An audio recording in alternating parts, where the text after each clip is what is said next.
guys. May bagyo ngayon guys. Ayan, lakas ng ulan. Narinig nyo, diba? Muning! Ayun, si Muning. Ayan guys, ang niluto ko today. At ako'y magluluto ng fried chicken. Fried chicken. Ayan. Thai part lang yung ano ko, pinili kong part. Ayan. Crispy fry ko yung garlic flavor. Tatlo lang prituhin ko. Grabe, lakas ng ulan. Lakas ng ulan guys. Sa bintana parang ano yun, no? Ito na harangan ko. Yan, ano lang, yung fried chicken ko guys, binabad ko muna yan sa lemon. Sakto nakabili ako ng lemon sa Balintawak kung nakaraan. May stock ako. So, naalala ko si Sasha. Favorite niya kasi na fried chicken. Yung gawa ko kasi daw masarap. May nakababad sa lemon ahead of time. So, overnight, binabad ko yung chicken sa lemon. Thai part, ayan, partner natin. So, ayan. Excited na akong kumain.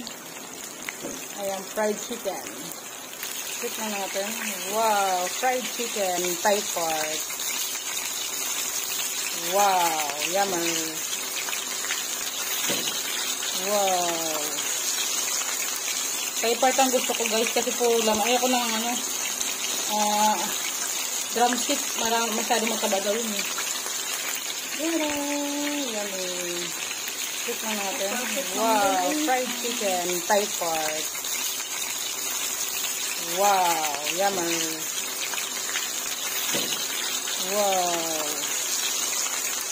Thai part ang gusto ko guys kasi puro lang. Ayoko ng ano, drumstick.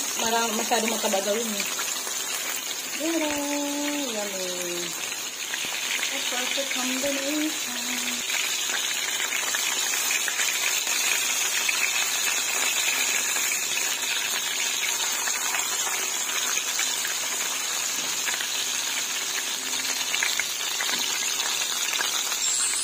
Guys, luto na guys itong chicken.